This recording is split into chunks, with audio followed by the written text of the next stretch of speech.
Hello, and welcome to my 5th book critique. The featured text for this critique is Catherine's War.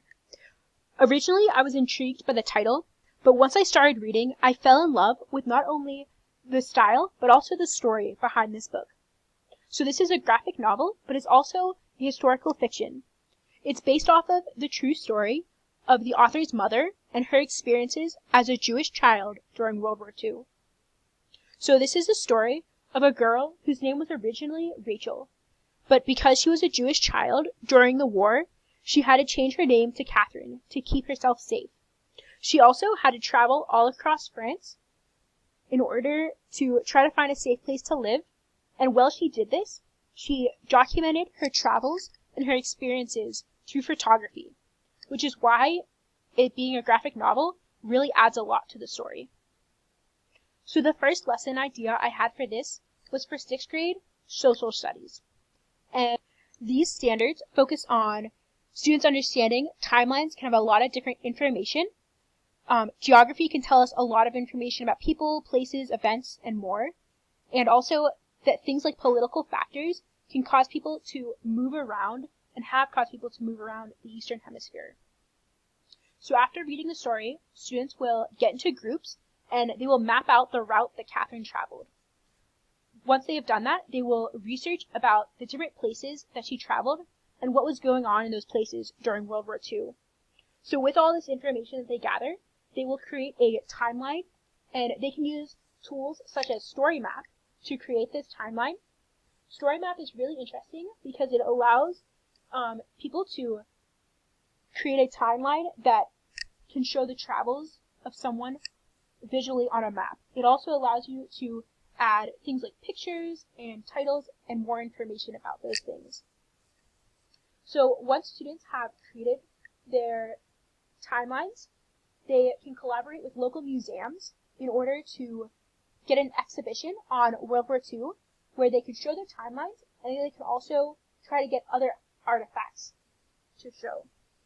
So the second lesson idea I have is for 5th grade fine arts, and these standards focus on students being able to create different types of multimedia art and being able to work together to successfully create those, being able to create and express emotion, purpose, and meaning through their art, and being able to practice new things. So after reading the story, students will get into groups, and they could either research more about people who lived during World War II and possibly trying to get an interview about people who in their community who have had first-hand experiences during that time, or possibly their children. Or they could take the approach of interviewing families who have had to migrate or who have had to move around a lot to get their experiences. So once students have gathered this information, they have to work together to come up with a creative way to express what they've learned and the emotions that these people felt. And they'll have to do that through using different multiple different forms of art media, whatever they choose, and they can be as creative as they would like. So these pieces of art can then be shared with local museums where they can be put on display.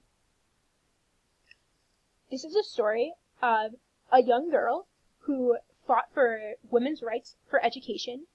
Even though people tried to silence her, she never gave up in her fight. This is a traditional fairy tale about a young man who inherited a cat from his father, and he thought that he had lost everything. However, the cat ended up giving him more than he could have ever dreamed of. A Splash of Red is a true story of Horace Pipin, who loved to draw as a young child. However, from his service during World War II, he ended up getting hurt, so he had to teach himself how to use his hand again, but that didn't stop him. He ended up creating many beautiful pieces of art even after the war. This graphic novel follows the story of six young children who survived World War II.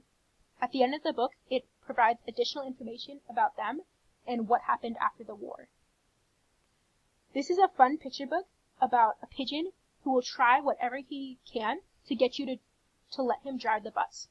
However, you just have to keep telling him no. This is a book about a young girl who never met her grandfather, but she still misses him and can picture what he is like from the stories and the things that her family tells her. This is a story of a young boy whose father was a clockmaker. However, after his father passes away and his uncle leaves him, he has to try to fend for himself. But he ends up making a friend and discovering that his friend was really a movie producer and discovering the whole life that he has tried to keep hidden. So I hope you enjoyed this 5th book critique, and